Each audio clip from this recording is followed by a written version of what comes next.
आज के वीडियो में हम लोग सीखेंगे एटम्स के प्रॉपर्टीज के बारे में और उसी के साथ साथ हम लोग पढ़ेंगे डिफरेंट कंपोनेंट्स ऑफ एटम्स और हम लोग एलिमेंट्स के बारे में पढ़ेंगे। ठीक है, और इस वीडियो में मैं आप लोग को ये भी सिखाऊंगा कि एटम जो होता है वो किस फॉर्म में एग्जिस्ट करता है।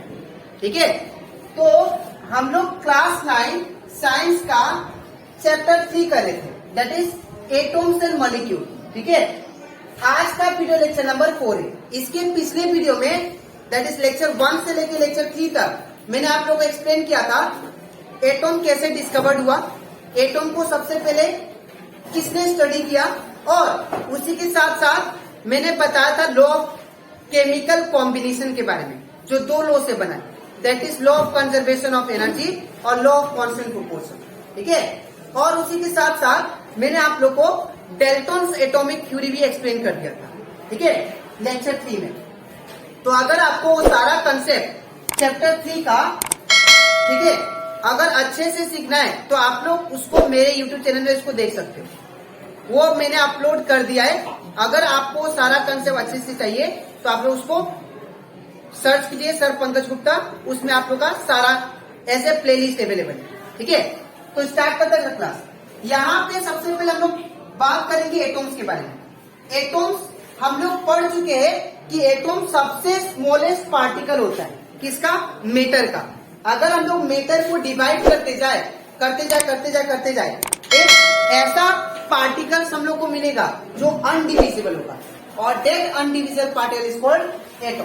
ठीक है, atoms are the smallest particle which cannot be divide further, जो आगे डिवाइड नहीं होगा, उसको बोलेंगे हम लोग एटम। ठीक है, और एटम्स का और एक प्रॉपर्टी है, उसको हम लोग नेकेड आई के थ्रू नहीं देख सकते। नेकेड आई मतलब खुले आंख से हम लोग देख नहीं सकते। सिंपल बात है, आप लोग को हम लोग जानते हैं हमारे चारों तरफ क्या है, एयर है, हवा है, लेकिन हवा तो दिखता नहीं है। हाँ, फील कर सकते इसको, हवा दिखता नहीं है, फील कर सकते हैं। तो दैट मीन्स हवा जो है, दैट इज एयर का जो पार्टिकल्स है, उसको हम लोग क्या बोल सकते हैं, एटम्स। ठीक है, बिकॉज वो क्या हो रहा है, उसको हम लोग देख नहीं पा रहे थ्रू आवर नेकेड आई। ठीक है, और वो क्या है, अनडिविजिबल पार्टिकल है, इसीलिए इसको कंसीडर कर सकते हैं हम लोग, दैट इज एटम। ठीक है, नेक्स्ट एटम्स का दूसरा property, it usually do not exist individually. वो हमेशा अकेला फॉर्म में कभी नहीं होता है। एटम्स हमेशा, आप लोग याद रखना, एटम्स कभी भी अकेला फॉर्म में नहीं होगा, या तो मॉलिक्यूल के फॉर्म में होगा, ठीक है, या तो एलिमेंट के फॉर्म में होगा। जैसे कि मैं एक एग्जांपल दूं आप लोग को, जैसे कि हाइड्रोजन एटम, ये क्या है, हाइड्रोजन जो है ये एक टाइप का एलिमेंट है। क्या है, एलिमेंट। तो यहाँ पे अगर देखो आप लोग, ये हाइड्रोजन एलिमेंट कितना 2 एटम से बना है, 2 एटम से। कितना एटम से? 2 एटम से बना है। ठीक है ना, तो याद रखिएगा कभी भी एटम सिंगल एग्जिस्ट नहीं करता है, या तो वो मॉलिक्यूल के फॉर्म में होगा या तो वो एलिमेंट के फॉर्म में। ठीक है, अब next point, size of atom is very small. जो साइज होता है एटम का बहुत ही छोटा होता है। ठीक है, आगे हम लोग एक्सपेरिमेंट पढ़ेंगे, तो पढ़ने के बाद भी आप लोग को पता चलेगा कि जो साइज होता है एटम का बहुत ही छोटा है, जिसको हम लोग मेजर करते हैं नैनोमीटर में। नैनोमीटर मतलब अगर आप लोग 1 को अगर 10⁹ टाइम्स डिवाइड करते हो, ठीक है, 1 को 10⁹ टाइम्स अगर डिवाइड करते हो तो आप लोग को क्या मिलेगा, एटम इतना छोटा मिलेगा। सिंपल। और सिंपल बात है, अगर एक बड़ा फील्ड है, ठीक है, और बड़ा फील्ड में एक चींटी है, चींटी एकदम सेंटर में, तो आपको दिखेगा? वो नहीं दिखेगा। ठीक है, तो आप लोग ऐसा समझते हो, चींटी के बराबर होता है एटम। ठीक है, एक बड़ा फील्ड है और बड़ा फील्ड के बीचों बीच एक क्या है, एंड है। ठीक है, और वो एंड को कंसीडर कर सकते हो एटम, क्योंकि वो दिखेगा नहीं, इतना बड़ा फील्ड में चींटी कहाँ दिखेगा, इतना छोटा। ठीक है, इसीलिए उसको मेजर किया जाता है बहुत ही छोटा, उसका जो मेजरमेंट होता है उसको हमेशा हम लोग नैनोमीटर में मेजर करते हैं, याद रखिए, नैनोमीटर। और ये भी आ सकता है आप लोग का एग्जाम में, 1 नैनोमीटर में कितना मीटर होता है, तो याद रखिएगा 1 नैनोमीटर में याद रखिएगा 10 टू द पावर -9 मीटर होता है।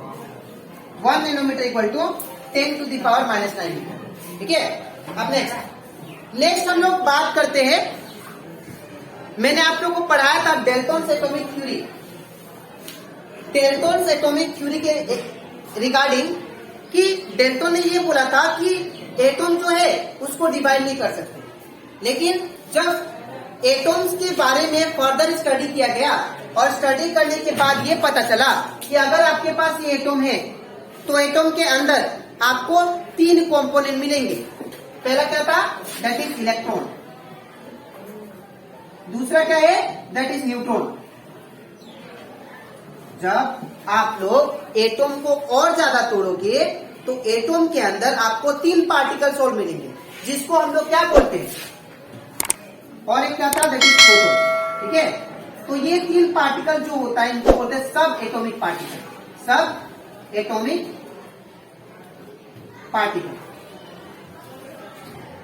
ठीक है, ये तीनों जो इलेक्ट्रॉन, प्रोटॉन और न्यूट्रॉन होते हैं, ये क्या है, एटॉम का कंपोनेंट्स है, मतलब एटॉम इनसे बना हुआ।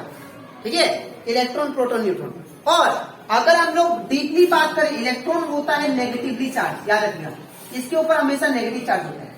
ठीक है, और न्यूट्रॉन जो होता है इनके पास नो चार्ज, कोई भी चार्ज नहीं होता है। और प्रोटॉन हमेशा याद रखिएगा पॉजिटिव चार्ज होता है। क्या होता है, पॉजिटिव चार्ज। ठीक है, तो यहाँ पे वही लिखा है मैंने, डिफरेंट कंपोनेंट ऑफ एटॉम। क्या क्या है, the atom can be broken down into, जब एटॉम को ब्रेक करेंगे, लेकिन अभी तक हम लोग क्या पढ़े कि एटॉम्स क्या है, अनब्रेकेबल सब्सटेंस। ठीक है, लेकिन जब फर्दर जब स्टडी करेंगे हम लोग तो हम लोग को ये पता चलेगा कि एटॉम आगे जाके भी सब एटॉमिक पार्टिकल से बना, दैट इज प्रोटॉन, न्यूट्रॉन और इलेक्ट्रॉन।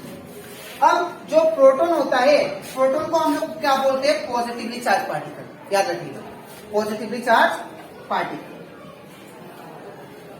और इलेक्ट्रॉन क्या बोलेंगे, नेगेटिवली चार्ज पार्टिकल। और न्यूट्रॉन को क्या बोलेंगे, इनके पास कोई भी चार्ज नहीं होता, याद रखिएगा, इनके पास कोई भी चार्ज नहीं होगा, they are chargeless, they are chargeless particle. Clear?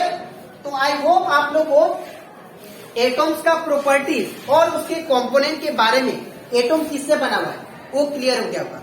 अब इसके नेक्स्ट स्लाइड में मैं ये बताऊंगा आप लोगों को कि एटॉम किस फॉर्म में एग्जिस्ट करता है, और साथ ही साथ हम लोग एलिमेंट्स के बारे में पढ़ेंगे। ठीक है, तो इसके बाद अब हम लोग पढ़ते हैं कि एटॉम्स किस फॉर्म में एग्जिस्ट करता है। ठीक है, तो यहाँ पे एटॉम्स नॉर्मली याद रखिएगा इंडिपेंडेंटली कभी भी एग्जिस्ट नहीं करता है, इंडिविजुअली कभी भी सिंगल फॉर्म में एग्जिस्ट नहीं करता है। ठीक है, वो एग्जिस्ट करेगा आप लोग का मॉलिक्यूल के फॉर्म में। ठीक है, they normally exist in the form of molecule. अब मॉलिक्यूल किसको बोलते हैं, मॉलिक्यूल हम लोग उसको कहते हैं जब 2 एटॉम आपस में कंबाइन होते हैं, तो उसको क्या बोलते हैं, 2 डिफरेंट एटॉम, 2 या 2 से ज्यादा डिफरेंट एटॉम आपस में कंबाइन होंगे तो उनको क्या बोलते हैं, मॉलिक्यूल। यहाँ पे लिखा है molecules are the group of 2 or more atoms held together.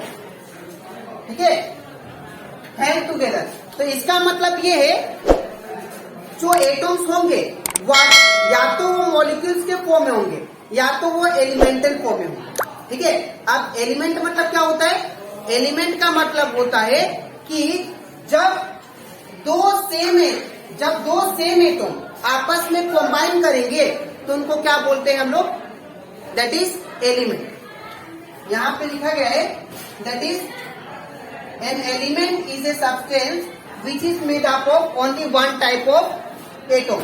जो एक ही टाइप का एटॉम से बनते हैं उसे हम लोग क्या बोलते हैं, एलिमेंट। जैसे कि एग्जाम्पल कॉपर, कार्बन, हीलियम। और इवन ये भी पॉइंट याद रखिएगा, molecules of atom of the same type are called element. जो सेम एटॉम से बने उसको हम लोग क्या बोलते हैं, एलिमेंट। जैसे कि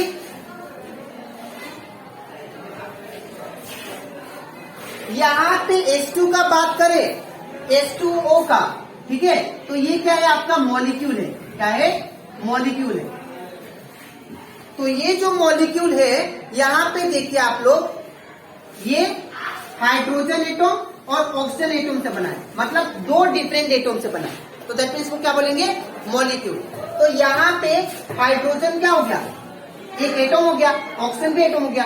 तो इसीलिए एटम हमेशा मॉलिक्यूल के फॉर्म में आपस में चिपकते रहते हैं। जैसे और एग्जांपल, जैसे NaCl, तो यहाँ पे Na क्या हो गया, एक अलग एटम हो गया, ठीक है, और Cl अलग एटम हो गया।